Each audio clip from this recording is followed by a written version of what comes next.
seandainya tidak ada masjid, cuma lapangan, kalau kita buka Google Maps juga nggak ada lapangan Nurul Huda, kan nggak ada. Jadi kita juga susah mencari tempatnya. Ini pentingnya sebuah bangunan ya.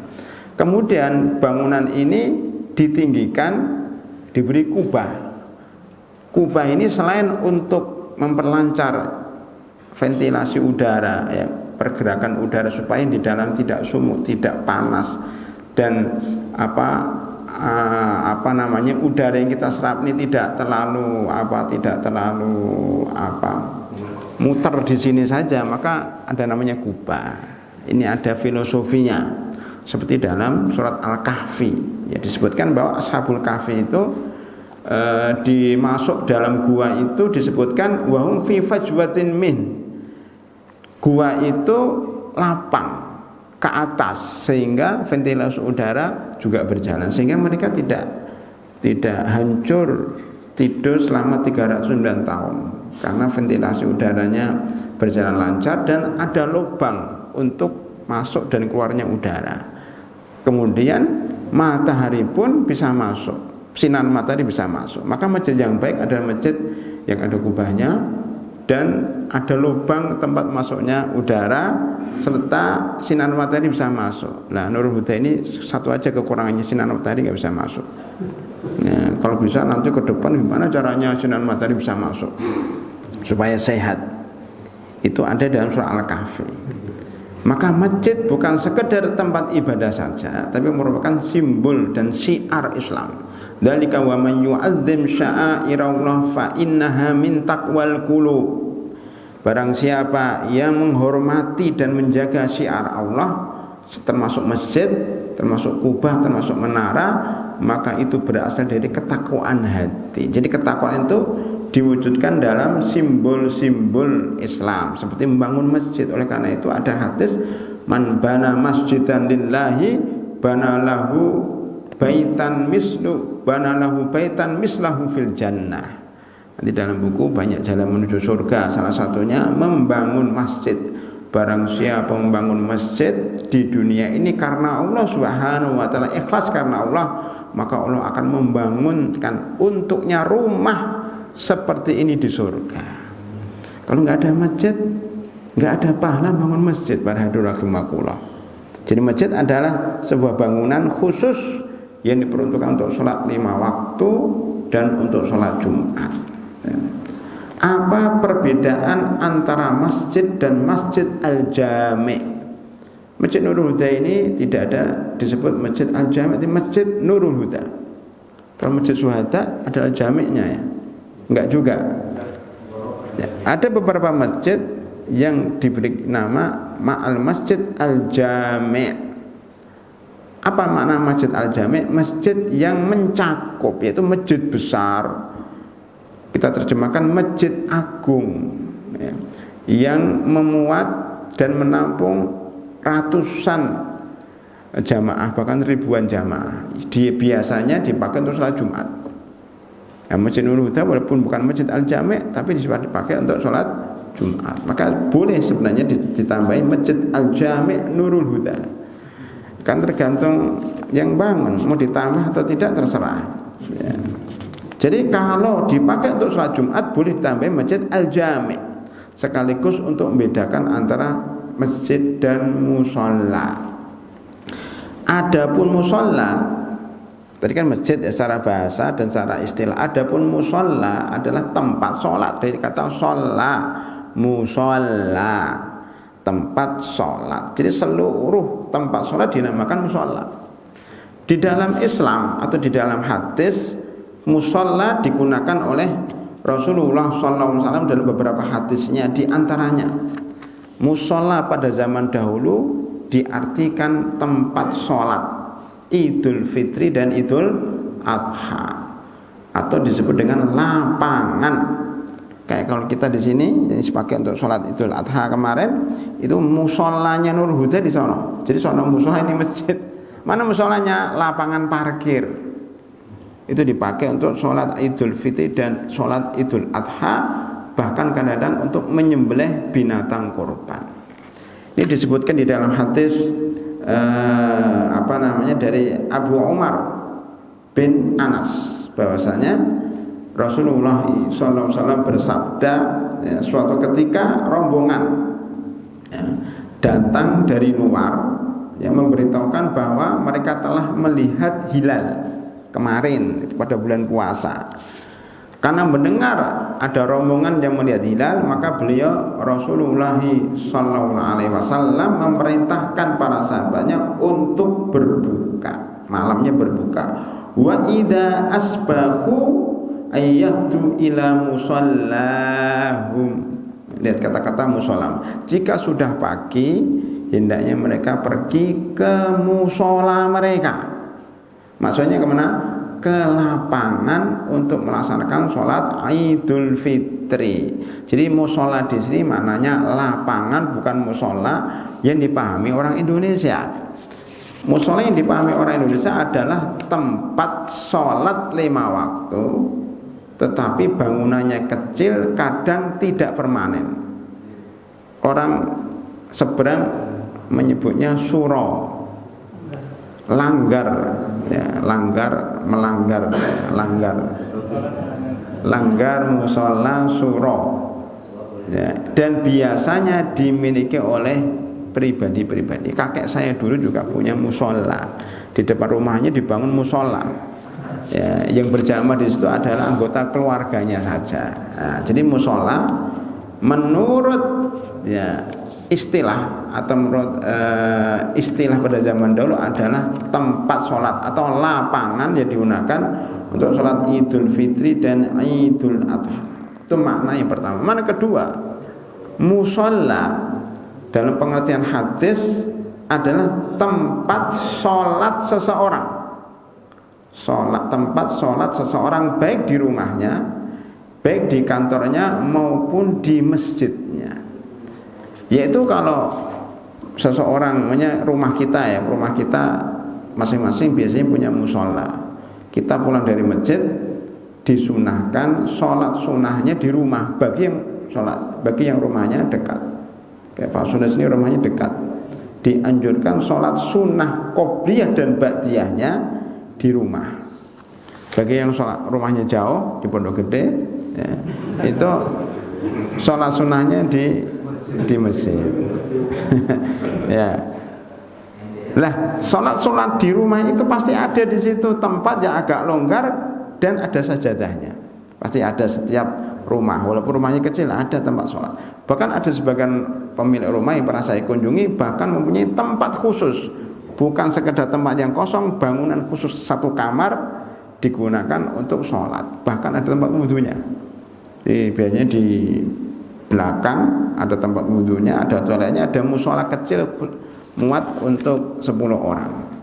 Nah, ada seperti itu. Itu namanya musola di rumahnya. Makanya ibu-ibu disunahkan sholat itu di musolanya di dalam kamar. Yang paling pribadi di kamar utamanya, di situ digelar sajadah, ya di situlah tempat dia sholat duhur, sholat asar, sholat sunnah di situ, sholat tahajud di situ. Itu namanya musola. Dalilnya adalah hadis dari Abu Hurairah radhiyallahu anhu bahwasanya Rasulullah SAW pernah bersabda, al malaikatu tusolli ala ahadikum madama fi musallahu malam yuhdits. Malaikat itu selalu mendoakan kalian atau salah satu di antara kalian selama dia berada di musolanya. Jadi keberadaan kita walaupun tidak ngapa-ngapain itu dapat doa dari malaikat, ya. Malaikat akan mendoakan salah satu di antara kalian selama dia berada di musolanya, selama dia belum batal. Allahumma gfir lahu, Allahumma arhamhu, ya Allah ampunilah dia, berilah rahmat kepadanya. Allahumma rabbana dzalamna anfusana wa illam taghfir lana wa tarhamna lanakunanna minal khasirin. Doa Nabi Adam alaihissalam dalam surat Al-A'raf 23. Di sini malaikat mendoakan ampunilah dia dan rahmati dia selama dia di musola. Maksudnya musola di sini apa? Di masjid. Ya, kita di masjid ini Pak, tadi diumumkan mau ada kajian ba'dal maghrib sampai Aisyah iktikaf. Lah kalau dia duduk di masjid boleh pindah, tidak mesti harus duduk di tempat dia sholat, enggak, boleh pindah, tapi asal jangan jauh-jauh. Maksudnya jangan keluar, ya, jangan pulang dulu, enggak, pindah geser kanan, geser kiri, tapi masih dekat dia sholat di situ. Dia duduk di situ sampai isya, walaupun enggak ada pengajian, maka malaikat akan mendoakan dia sampai isya. Padahal cuma nongkrong-nongkrong doang. Karena cuma senderan saja, itu akan dapat doa dari malaikat, Allahumma gfir lahu, Allahumma arham. Kemudian beliau meneruskan, wala yazalu ahadukum fi sholatin. Di antara kalian itu masih berada dalam sholat, dianggap sholat. Madamatis sholatu tahbisuhu, selama dia menunggu sholat. La yamna'uhu ayyan qaliba ila ahli illa sholat. Dia tidak mau kembali ke rumahnya karena ingin nunggu sholat isya. Ya kalau sholat duhur menunggu sampai sholat asar, sholat asar menunggu sampai sholat maghrib, sholat maghrib menunggu sampai sholat isya. Tidaklah dia kembali ke rumahnya, tidak mau kembali ke rumahnya karena menunggu sholat isya. Lah antara maghrib dan isya ini walaupun kita nggak sholat itu dihitung sholat. Jadi rugi Pak kalau kita pulang itu, pulang terus ke sini lagi itu rugi karena dianggap nggak sholat. Kalau makan ya makan di masjid aja, kan gitu. Mau ngobrol di masjid, pokoknya sampai isya lah. Tapi sebaiknya kalau di masjid ya kita membaca Al-Quran, ya kita membaca buku ini. Bikin masjid nanti saya taruh di masjid sini, masjid plastikan ini ya.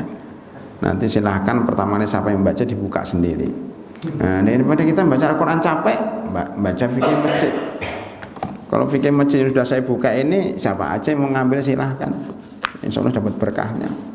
Amin ya rabbal alamin. Jadi ini untuk masjid, untuk siapa yang mau baca silahkan. Nah, daripada kita pulang ke rumah, paling ke rumah pulang baru duduk sudah isya lagi. Habis waktu di jalan, mendingan di masjid. Itu makna hadis ini. Maka bapak-bapak yang punya waktu, ya tidak punya kesibukan yang darurat, habis sholat maghrib mendingan di masjid. Apalagi masjidnya nyaman, karpetnya baru kemarin. Ya, selama setahun nggak dipakai karena musim pandemi, jadi masih baru. Ada AC-nya, disediakan teh, ya kan masih ada kan teh sama kopi ya. Habis diadakan lagi. Supaya banyak yang di masjid dari maghrib sampai isya. Barang saya menyediakan teh, menyediakan kopi, so pahalanya dapat. Walaupun dia di rumah atau menyediakan teh, pahalanya sama yang ada di masjid. Kan begitu para rahimakumullah. Ya, jadi hadis ini mengajak kepada kita supaya tetap di masjid, apalagi kalau ada pengajian. Apalagi kalau ada pengajian jauh lebih baik. Karena pengajian ini sama dengan zikir, sama dengan membaca Al-Quran. Fas'alu ahla dzikri in kuntum la ta'lamun, dalam surat Al-Anbiya.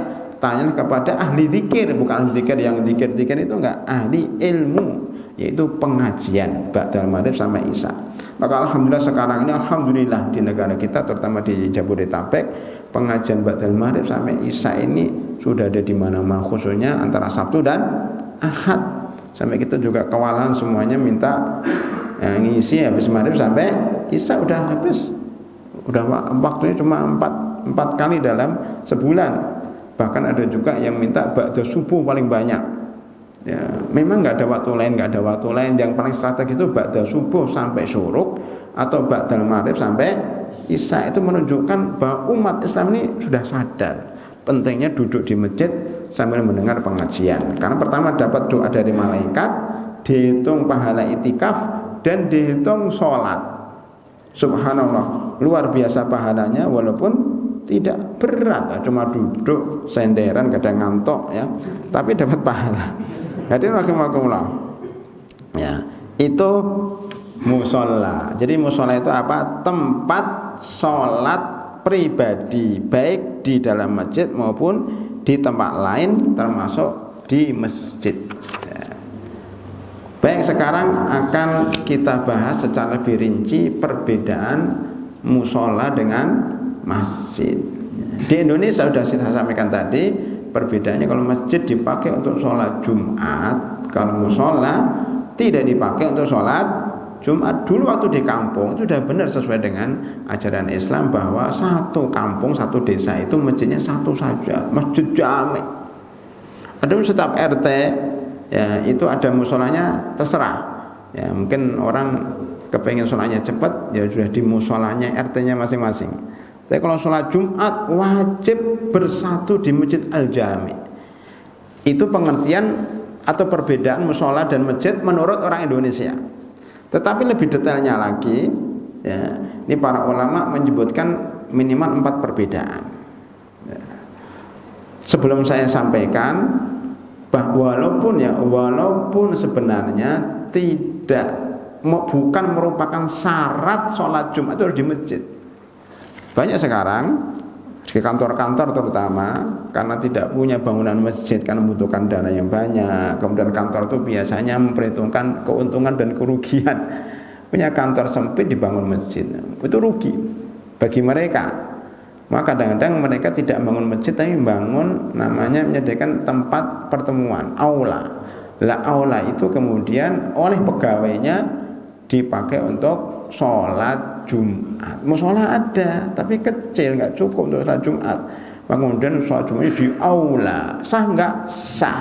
Karena para ulama menjelaskan bukan syarat sholat Jumat itu harus dilakukan di masjid. Boleh di musola, boleh di mana lapangan. Kalau ditanya apa hubungannya dengan musim pandemi, sudah keluar fatwa dari Majelis Ulama Indonesia bahwa seandainya sholat Jumat nggak cukup. Karena sebagian masjid masih berjarak softnya, wabil khusus di awal musim pandemi itu berjarak softnya. Ketika softnya berjarak, masjidnya nggak cukup. Kemudian ada ada pendapat bahwa kalau masjidnya nggak cukup, bagaimana kalau sholat Jumatnya di rolling, di shift di 2 gelombang? Bahkan yang terakhir ada ganjil genap. Ya. Jadi yang nomor teleponnya akhirnya genap, ya sholat Jumatnya gelombang kedua. Yang ganjil sholat Jumatnya gelombang pertama. Itu terinspirasi dari ganjil genap tol.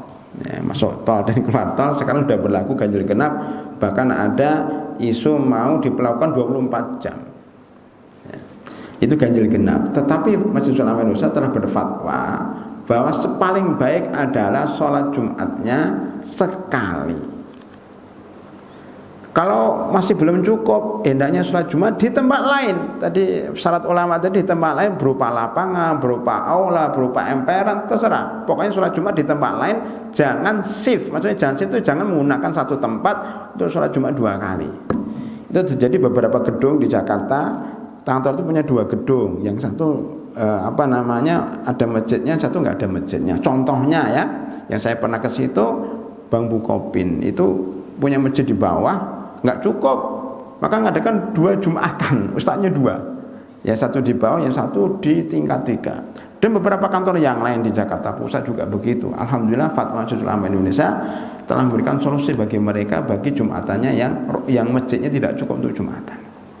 Walaupun sebagian ini dalam Majelis Ulama Indonesia masih berbeda pendapat membolehkan sholat Jumat 2 shift, tetapi sebagian yang lain tidak membolehkan. Daripada kita berbeda pendapat takut tidak sah, maka mendingan di 2 tempat. Atau kalau terpaksa nggak ada tempat lain, maka gelombang kedua itu tidak dikatakan sholat Jumat, tapi dikatakan sholat zuhur. Bagi yang undur tidak dapat tempat, maka dianggap dia undur, dan kalau sholat zuhur. Kemarin di salah satu kantor ya di Bilangan Jakarta Selatan, baru saja kalau saya khutbah Jumat di sana, DKM-nya mengatakan begini, pada musim Covid awal Ustaz, itu kita dilarang untuk mengadakan sholat Jumat. Dari kepala gedungnya itu melarang orang sholat Jumat, tetapi dibolehkan sholat zuhur. Nah, kadang-kadang saya bingung kok bisa Pak. Ya dia salah paham terhadap fatwa MUI. Yang dilarang itu kerumunannya, bukan sholat Jumatnya. Ya. Maka kalau orang sudah masuk masjid, sudah berkumpul, ya sholat Jumat, ya khutbah Jumat dan sholat Jumat. Ngapain harus diganti sholat zuhur kalau nggak ada keperluan? Ini ketidakpahaman kepala kantor itu. Saya bilang kenapa nggak disampaikan? Ya itu sudah keputusan dari kepala kantor yang tidak paham agama. Ya, kalau sudah berkumpul, ya tinggal khutbah 5 menit, sholat Jumat 2 rakaat, bahkan mungkin lebih cepat sholat Jumatnya daripada sholat zuhur, karena sholat zuhurnya 4 rakaat, sholat Jumatnya 2 rakaat, kan lebih cepat. Ustaz khutbahnya panjang, khutbahnya 5 menit. Ya, innalhamdulillah sama alhamdulillah selesai. Nah, yang penting kan syarat khutbah itu dilakukan di 10 menit lah. Habis itu sholat zuhur, sholat Jumat cepat, udah selesai. Hampir sama waktunya dengan sholat zuhur. Tapi kenapa sampai membatalkan sholat Jumatnya gara-gara salah paham, tidak boleh berkerumun. Nah, sholat zuhur masjidnya sudah penuh kok. Nah, jangan sampai itu terjadi di Masjid Nurul Huda Keranggan. Enggak boleh sholat Jumat, tapi boleh sholat zuhur. Enggak paham agama. Gitu pada akhirnya itu tambahan berkenaan dengan musim pandemi di negeri kita. Ya, saya kembali kepada materi kita, perbedaan masjid dan musola. Pertama, masjid adalah tempat sholat yang sudah diwakafkan. Karena masjid itu hukumnya tidak boleh diperjualbelikan. Di dalam firman Allah, ya, surat Al-Jin disebutkan wa annal masajida lillahi fala tad'u ma'allahi ahad. Masjid itu milik Allah, maka jangan menyembah kepada selain Allah. Salah satu istimbat hukum dari ayat ini adalah masjid itu milik Allah, bukan milik pribadi. Masjid Nurul Huda itu miliknya siapa? Milik Allah kan, nggak boleh mengklaim masjid fulan, nggak boleh, nggak boleh. Bahkan tidak boleh ormas pun masjid ormas fulan, nggak boleh. Yayasan fulan nggak boleh. Masjid itu milik Allah, milik umat Islam maksudnya. Semua orang boleh sholat di situ, nggak boleh dilarang masuk. Mau apa mau sholat ya harus diizinkan karena milik Allah. Karena itu milik Allah, maka bentuknya wakaf. Kalau masih milik pribadi, ini kan tanah saya, ya kan, tanah saya, bangun aja, bangun saya, terserah saya. Ini hak, ada hak milik apa? Sertifikat hak milik SHM ini atas nama saya. Enggak bisa berkutik masyarakat, itu memang secara hukum ada surat sertifikat hak milik. Walaupun namanya masjid, bahkan kadang-kadang bangun masjid dengan nama masjid fulan. Nanti kita bahas hukum memberi nama masjid dengan nama orang yang bangunnya. Itu kan banyak, di mana di Indonesia pun banyak yang seorang saudagar kaya membangun masjid dengan uangnya sendiri dan dinamakan dengan namanya sendiri, tetap harus diwakafkan. Kalau nggak diwakafkan nggak disebut masjid. Problemnya adalah bagaimana kalau masjid itu di perumahan-perumahan seperti perumahan Keranggan Permai ini. Dulu adalah fasum, fasilitas umum. Fasilitas umum itu bukan milik pribadi tapi milik Pemda, milik pengembang dan milik Pemda. Berarti dimiliki. Maka Pemda berhak menjual, merubah pengurusnya, merubah gedungnya dan sebagainya karena milik Pemda. Nah, ini masalah dulu pada istimewa ulama, maksud ulama di Pati, di lereng Gunung Merapi, daerah Guci, dulu pernah di pesantren Tauhidiyah. Itu Menteri Pertanahan zaman itu datang dan memberikan tawaran kepada para ulama dan pengurus masjid, mumpung saya jadi Menteri Pertanahan, katanya, coba diurus itu sertifikat wakaf masjid masing-masing. Nah, dia sudah lengser nggak jadi Menteri Pertanahan, mungkin susah ya. Makanya masjid-masjid yang masih milik Pemda, nggak tahu di Nurul Huda, mungkin masih milik Pemda juga. Sudah diurus. Iya, diurus ya, supaya gimana kalau diwakafkan gitu, dirubah jadi tanah wakaf, supaya masjidnya itu 100%. Kalau masih milik Pemda, masjidnya belum 100%, tetapi tetap walaupun belum 100% tetap hukumnya hukum masjid ya. Cuma belum sempurna. Makanya ada sebagian kemudian Dan sebagian ustadz mengatakan, wah nggak apa-apa itu kan bukan masjid karena bukan tanah wakaf. Akhirnya boleh jual beli di situ, boleh apa, nggak tahiyatul masjid karena dianggap bukan masjid karena bukan tanah wakaf. Tidak separah itu para hadirin, tetap masjid walaupun kurang sempurna karena belum wakaf. Jadi pertama, masjid itu biasanya atau ada tempat sholat yang diwakafkan karena sudah milik Allah Subhanahu wa taala dan digunakan untuk umat Islam, tidak dimiliki oleh seseorang, tidak boleh dijual belikan, tidak boleh diwariskan. Dan masjid itu jangan dipasang foto pendirinya. Saya pernah masuk masjid ada foto kiai gitu. Ini enggak boleh sebenarnya masang foto pendiri kiai di dalam masjid. Jangan kiai, presiden dan wakil presiden itu tidak boleh dipasang. Mana enggak ada foto? Ada. Makanya kadang-kadang penafsiran wa annal masajida lillah, masjid itu milik Allah, ada yang mengatakan negara tidak boleh intervensi terhadap masjid. Nah itu dulu pada zaman Harun ar-Rasyid, beliau itu punya istri namanya Zubaidah. Ini salah satu cerita tentang penafsiran wa annal masajida lillah. Zubaidah ini pintar, orangnya cerdas, sering ikut-ikutan dalam pemerintah. Suatu ketika Harun ar-Rasyid agak kecewa dengan istrinya, dia cerai istrinya. Saya cerai kamu, seandainya malam ini kamu masih dalam wilayah saya. Nah wilayahnya Harun ar-Rasyid kan sepertiga dunia Pak, 3 kali lipat Indonesia. Memang bisa dia keluar dari Indonesia hanya semalam. Waktu itu nggak ada pesawat, nggak ada motor, hanya pakai kuda.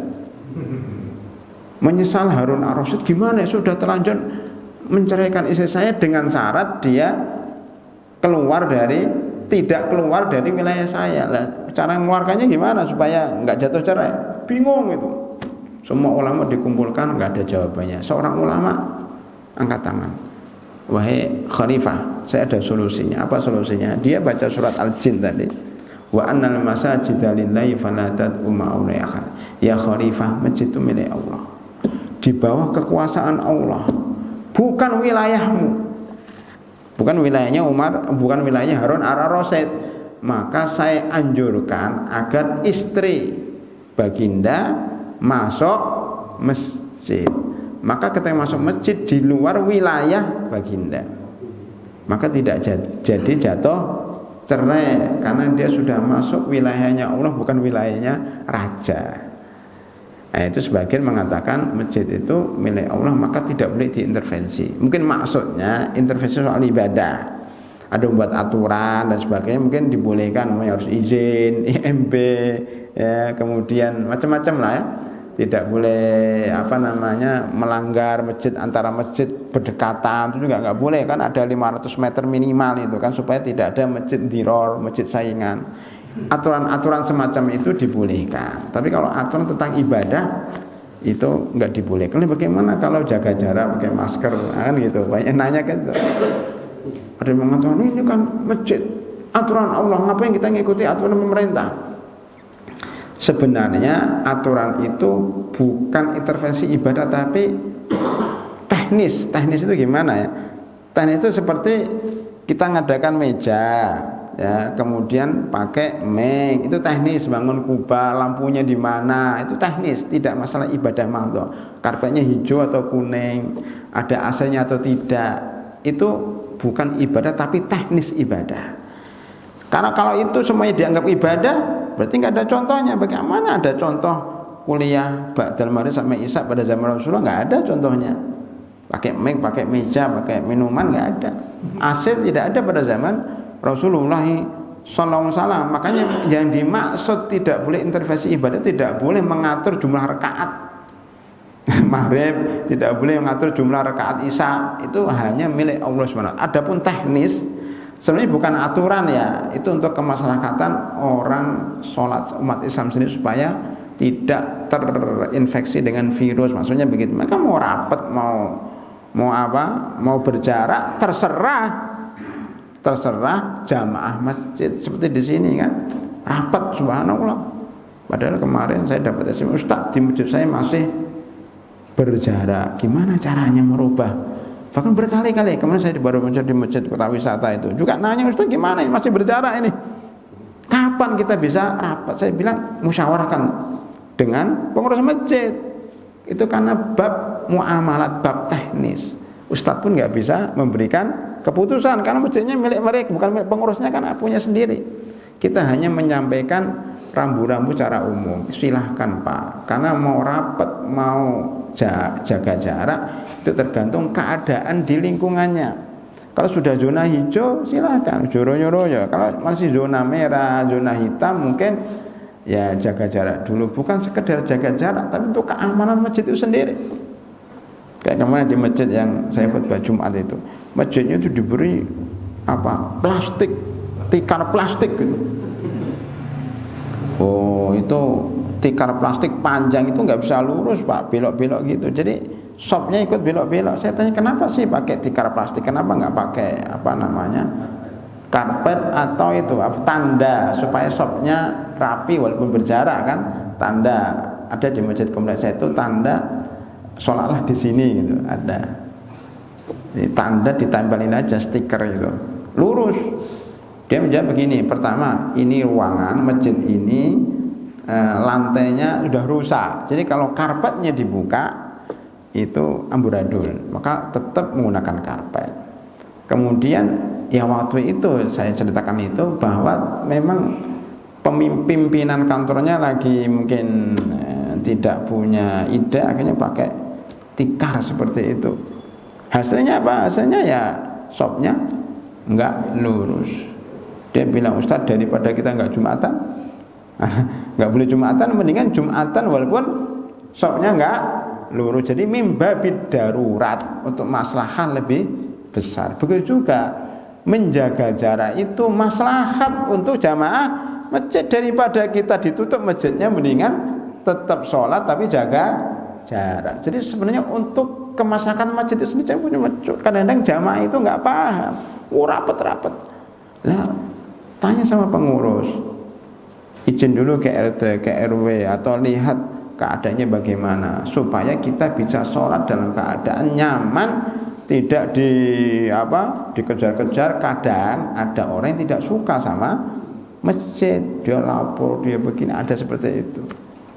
Makanya yang bagi yang masjidnya masih berjarak, ya sabar ya, berikan masukan kepada pengurus. Mudah-mudahan pengurus bisa musyawarah dan melihat keadaan kalau sudah baik bisa dirapatkan seperti Masjid Nurul Huda itu. Berikan contoh ini Pak. Insya Allah ya, mudah-mudahan baik-baik semuanya. Amin ya rabbal alamin. Jadi pertama, masjid itu harus wakaf.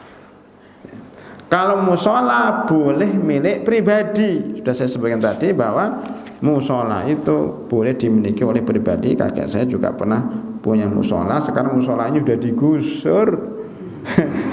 Dibangun itu bangunan sudah berapa puluh tahun yang lalu. Saya ke rumah berapa saat yang lalu, musolanya sudah hancur, diganti dengan bangunan. Ya karena milik pribadi. Kalau masjid nggak bisa Pak. Masjid digusur ya, kecuali masjid ini di wakafnya ditukar, namanya tukar guling. Karena masjid ini tempat gang yang sempit, dapat wakaf di pinggir jalan, maka masjid ini dipindahkan ke pinggir jalan, ini dibeli orang, dipindah wakaf di pinggir jalan. Itu boleh. Tapi kalau digusur tidak ada tukarnya, tidak ada tukar gulingnya, maka tidak boleh. Perbedaan kedua, tidak dibolehkan bagi orang yang haid dan junub, perempuan yang haid dan junub untuk tinggal di masjid, tapi boleh tinggal di musola. Walaupun nanti dalam fikih masjid berikutnya akan kita bahas apa sih hukumnya tidur di masjid dalam keadaan junub atau haid, atau hadas kecil, hadas besar. Ketiga, iktikaf dan tahiyatul masjid itu hanya dilakukan di masjid, bukan di musola. Maka kalau kita masuk aula di sebuah kantor untuk sholat Jumat, suatu ketika saya pernah baru datang di situ di Jakarta Pusat lah, ada gedung tinggi di situ. Saya masuk langsung sholat, ditegur oleh pengurus, Ustadz ini bukan masjid, ini aula, masih ada panggungnya. Kadang-kadang aula itu kalau Jumatan untuk sholat Jumat, kalau malam minggu untuk dangdutan malam minggu untuk dangdutan, untuk kebaktian macam-macam lah ya, untuk acara-acara apa namanya aula serbaguna. Saya jawab begini, Pak, saya sholat di sini bukan sekedar tahiyatul masjid, tapi bisa juga sholat karena habis wudhu. Karena memang kita habis wudhu masuk aula itu sholat 2 rakaat, niatnya habis wudhu, bukan niat tahiyatul masjid. Nah, boleh itu. Tapi kalau tahiyatul masjid tidak sah karena bukan masjid.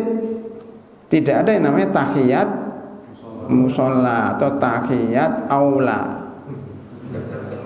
Tahiyat aula serbaguna nggak ada. Tahiyat itu menghormati. Nanti ada pembahasan khusus tentang tahiyatul masjid panjang ya. Baik. Jadi kalau musola tidak ada tahiyat musola. Termasuk kalau kita sholat Idul Fitri, Idul Adha. Ada beberapa jamaah yang datang langsung sholat. Sholat apa? Kalau tahiyatul lapangan nggak ada. Tapi kalau sholat apa ya? Sholat suruk barangkali boleh. Sholat mutlak boleh. Makanya perlu dijelaskan, wahai jamaah, saya sholat bukan tahiyat lapangan ya. Ini sholat mutlak. Daripada nganggur, saya sholat. Namanya sholat mutlak. Sholat daripada nganggur, itu namanya. Jadi nggak ada penyebabnya. Kalau dia habis wudhu dari rumah, bolehlah dia sholat habis wudhu. Namanya sholat tohar. Dan yang terakhir, ya, tidak membangun sesuatu di atas masjid. Ini pendapat Hanafiyah. Jadi sebagian ulama, ada adzan ya, sebagian ulama melarang masjid itu dibangun di atasnya tempat untuk tidur. Di sini nampaknya saya lihat nggak ada yang tidur di atas ya. Ada? Itu kan ada pintu jendela itu ya. Biar matahari masuk. Oh iya, masuk. Ya ya. Sebagian masjid ya itu dibangun di atasnya rumah untuk keluarga. Ini ada sebagian masjid ya di Jakarta Timur itu ada masjid karena marbotnya imamnya bawa keluarga, maka dibangun di atas. Di atasnya untuk kantor itu. Enggak, ini dulu, ini rumah dulu ya. Itu ya secara logika memang memang benar ya. Karena kan di atas masjid ini masih lingkungan masjid. Ya di atasnya orang ya untuk keluarga ya. Keluarga kan ada kotor, ada macam-macam, ada haid dan sebagainya, kan nggak layak sebenarnya ya. Kalau kantor bagaimana? Kantor itu biasanya di bawah, Pak. Maka masjid-masjid yang 2 tingkat itu sebaiknya tingkat atas untuk masjid, tingkat bawah untuk kantor, ruang pertemuan, aula ya, dan seterusnya, itu lebih baik. Seandainya mau dibuat ruang imam, ruang pengurus di masjid, sebaiknya jangan di atas tapi di samping kayak di sini. Ini TK, ini TK ya ini ya. Itu bisa dipakai untuk ruang imam, ruang keluarga kalau ada, silakan di situ, tapi kan nggak di masjid. Walaupun nanti dibahas, kemudian saya mendengar seorang ulama itu ceramah itu bagus ya. Ada yang mempermasalahkan mana sih tanah masjid? Oh, itu ada yang bangun rumah imam di lingkungan masjid. Nah, itu masuk masjid enggak? Boleh enggak di situ? Nah, boleh enggak tinggal di situ keluarga? Nanti jawabannya lah toilet ini kan di lingkungan masjid. Berarti kita buang air kecil, buang air besar di masjid gitu. Ini khilaf di antara para ulama. Bahkan mazhab Syafi'i sangat ketat, tapi di lapangan membolehkan kita membangun toilet itu lebih ringan. Sebagian ulama membolehkan karena bukan untuk sholat. Yang untuk sholat kan sini, terus sana toilet. Cuman masalahnya ada suatu ketika kalau ada masyarakat tertentu, imam ini dirubah untuk toilet dan tempat imamnya agak digeser ke sana, bisa aja seperti itu, bisa aja Pak. Makanya sudahlah kita toleransi aja. Yang penting tempat itu untuk sholat ya. Yang jauh dari sholat, maksudnya jauh dari masjid, walaupun masih di lingkungan tanah masjid, boleh dibangun toilet, boleh dipakai untuk rumah guru, rumah imam, asal tidak di atasnya. Nah kemarin waktu bangun masjid mana ya, Nikmah atau mana itu yang konsultasi, Ustaz boleh nggak bangun buat apa tempat wudhu di atas atau toilet ya, toilet, tapi waktu itu saya jawabannya lupa, cuma sebaiknya toiletnya di bawah jangan di atas. Setelah itu untuk tempat wudhu saja. Masalahnya kalau akhwat bagaimana? Oh di bawah campur. Ya, alhamdulillah akhirnya dibangun tidak sampai toiletnya di atas tapi di bawah. Itu kira-kira adab masjid. Jadi sudah selesai para hadirin rahimakumullah perbedaan antara musola dan masjid. Di antaranya masjid adalah diwakafkan, tidak dimiliki. Yang kedua, tidak dibolehkan bagi yang haid dan junub tinggal di masjid. Yang ketiga, iktikaf dan tahiyatul masjid itu hanya di masjid, tidak di musola. Yang terakhir, tidak dibangun di atasnya tempat tinggal. Wallahu a'lam bishawab. Kita dengar adzan dulu, habis itu kemudian tanya jawab. Alhamdulillahirabbil alamin. Silakan. Baik hadirin dan hadirat, apakah ada pertanyaan sambil menunggu iqamah? Silakan Pak, belakang. Assalamualaikum warahmatullahi wabarakatuh. Waalaikumsalam warahmatullahi wabarakatuh. Sebelumnya saya mohon maaf Ustaz terkait tadi berkaitan dengan ibadah terkait tadi masalah sholat berjamaah di masa pandemi ini, yang tadi Pak Ustaz aja sendiri bilang urusan ibadah itu hanya urusan Allah, tidak bisa diintervensi sama siapapun termasuk pemerintah. Itu kan manusia Pak, aturan manusia. Maaf.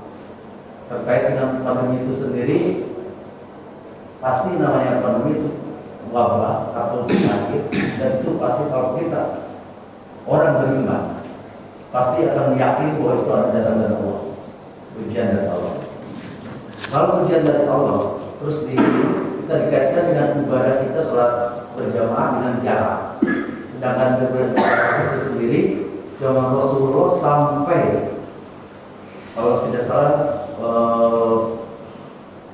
sahabat Rasulullah Umar sampai untuk merapatkan itu supaya pakai pedang, supaya merapat, supaya benar-benar ya istilahnya lurus dan rapatnya itu benar-benar harus dijaga. Ya. Nah, ya kan. Nah, dengan ini kita harus kalah dengan hal itu. Banyak yang tidak sesuai dengan hati nurani. Memang pada dasarnya kita ingin menegakkan terus keyakinan kita, tapi dilarang. Banyak ada yang sendiri-sendiri. Nah, ini banyak yang menjauh ke masjid. Itu pada dasarnya ya bukan kesalahan dari individu, karena yang ada yang kita bilang walaupun itu terjadi akan ditutup. Itu tahu. Kalau tidak ada campur tangan pemerintah dan instansi yang membidangi masalah agama sendiri, kalau andai kan tegas dan benar-benar amanah terhadap umatnya, mungkin tidak terjadi. Mungkin kita mau menjalankan dan berhidayah. Assalamualaikum warahmatullahi wabarakatuh. Waalaikumsalam warahmatullahi wabarakatuh. Jadi masalah meluruskan shaf, merapatkan shaf ini masalah khilafiyah di musim, maksudnya merapatkan shaf di musim pandemi ini masalah khilafiyah. Baik khilafiyah antara para dokter dan ahli kesehatan maupun khilafiyah antara para ulama. Nah itu pertama, bahwa meluruskan shaf itu bukan rukun. Harus dipahami, saya bicara masalah fikih ya. Merapatkan shaf dan meluruskan itu bukan rukun sholat. Sawu sufufakum fa inna tasfiyatas sufuf min tamamis sholah.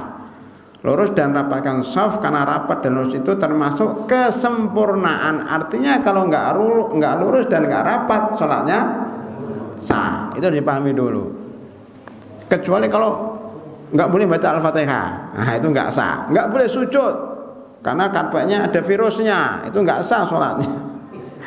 Tapi kalau jangan merapatkan, nah, masih oke lah, karena masih diterima sholatnya walaupun tidak sempurna. Bahkan dalam madzhab Syafi'i, dalam matan Abi Suja disebutkan bahwa syarat sholat berjamaah itu yang penting makmumnya bisa melihat imamnya dan mengikuti gerakannya walaupun jaraknya jauh, umpamanya dia di belakang, imamnya di sini, sah. Artinya apa? tidak mesti harus lurus dan rapat, maka sholat jamaahnya sah. Ini dulu hukum fikihnya. Ya, saya belum pernah dengar seorang ulama yang mengatakan rapat dan lurus termasuk rukun sholat. Saya belum pernah baca dan belum pernah dengar. Yang kedua, masalah virus ini kan khilafiyah, apakah benar atau tidak, dan cara menularnya bagaimana, kan kita nggak tahu, Pak. Apalagi yang ulama, ustadz itu kan nggak paham tentang virus itu. Yang sebenarnya yang paham adalah para dokter. Para dokter jadi khilafiyah. Makanya kemudian Majelis Ulama Indonesia mengeluarkan fatwa itu bahwa menurut sebagian dokter, menurut sebagian dokter bahwa kalau musim pandemi ini virus bisa menular cepat kalau kita berkerumun dan rapat, gitu. Itu. Makanya supaya virus ini tidak menular dan menjadi wabah yang mematikan, maka pertama dulu masjidnya ditutup sementara, ya kan, berapa bulan saya nggak ingat. Habis itu karena sudah landai, kemudian dibuka lagi, tetapi masih dengan menjaga jarak, prokes 5M, 3M dulu itu sampai sekarang. Ya. Itu begitu, Pak, jalan ceritanya. Supaya apa? Supaya umat Islam yang di masjid ini tidak ketularan dan tidak meninggal dunia. Toh nyatanya juga ada yang meninggal dunia dari jamaah masjid, walaupun itu bukan dari sholat jamaah.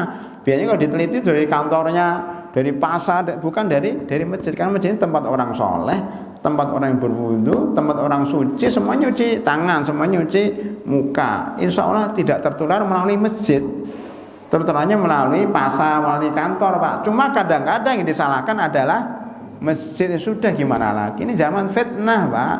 Zaman fitnah itu harus fleksibel, main zigzag gitu istilahnya. Kalau M. Nasir mengatakan berpirau, jangan lurus. Pernah main sepak bola, Pak? Main sepak bola cara ngegolkannya gimana? Lurus gitu enggak, kadang dioper ke kanan, dioper ke kiri, dioper ke belakang, yang penting masuk.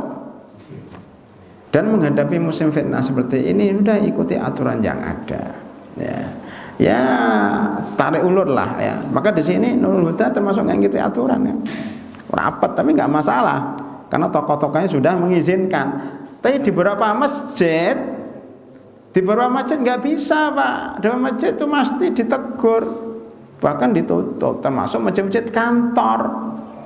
Nah, di beberapa masjid itu minta Ustaz khutbah Jumat ya, tapi harus pakai vaksin. Kayak gitu. Di Nurul Huda harus pakai vaksin nggak? Nggak ada. Itu beda-beda karena dia di kantor. Di kantor jadi diawasin. Kok di kampung ya jalan aja. Gitu, Pak. Ini kembalikan kepada maslahat masing-masing. Lingkungan masing-masing sudah saya bilang tadi, saya katakan bahwa tidak bisa dipukul rata, tergantung pada lingkungannya, hijau atau biru atau merah, dan tokohnya bagaimana, jamaah masjidnya bagaimana. Ya kalau jamaah masjidnya khilaf, yang satu takut, yang satu berani, ya gimana? Yang takut nggak datang kan? Yaitu berani, nggak pengurusnya kadang-kadang. Bukan takut pada dirinya, takut sama orang lain. Karena orang lainnya takut kena juga, karena dia penanggung jawab. Itu juga harus diperhatikan juga. Kalau kita mikir pribadi nggak masalah, saya nggak takut, terserah aja. Iya kalau pribadi, makanya dia itu penanggung jawab. Saya ingin cerita dikit, tambah dikit, saya boleh tambah waktu dikit. Haji itu kalau kita tahu bagaimana masalah haji kan itu banyak ya.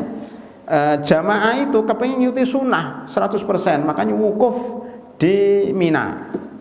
Tapi kalau kita menjadi penanggung jawab beda lagi, Pak. Saya dulu pernah membimbing jamaah haji itu, ada yang semangat banget. Ustaz, sunahnya ngelempar jumrah itu ba'da zuhur. Benar dia, bawa jamaah padahal banyak tua-tua itu ngelempar ba'da zuhur, pulang-pulang banyak patah tulangnya. Patah tulangnya, mungkin matanya kelempar batu. Waktu itu belum ada itu jumroh yang ada jembatan. Waktu itu masih campur bordiba dan banyak matinya. Kalau pribadi silakan mati sendiri, tapi kalau dia ketua kloter ya harus jangan. Kalau saya sih bisa, tapi ada nenek-nenek, ada kakek-kakek. Makanya kamu nggak boleh ba'da zuhur, walaupun sunahnya ba'da zuhur, tapi kamu nanti agak sore atau malam untuk yang lemah. Persis kayak sholat jamaah, Pak. Bapak kalau sholat jamaah jadi imam, Enggak boleh, saya kuat kok, saya mau 1 jam kayak Mu'adz bin Jabal itu. Wah, ini banyak yang kabur. Kalau pribadi mau sholat 2 jam nggak apa-apa. Begitulah kira-kira musim pandemi ini, Pak. Kalau untuk pribadi silahkan. Tapi bagi orang yang mempunyai tanggung jawab, baik tanggung jawab pribadi, tanggung jawab jamaah maupun tanggung jawab terhadap keamanan masjid, kemaslahatan masjid, mungkin cara berpikirnya beda. Gitu ya. Jadi tergantung kepada keadaan masing-masing, tergantung pada pribadi dan posisi dia di mana. Sehingga yang mau rapat silahkan rapat, yang mau jaga jarak silahkan jaga jarak, karena masing-masing sudah dipertimbangkan. Intinya bahwa merapatkan shaf itu bukan rukun ya, kemudian lurus juga bukan rukun.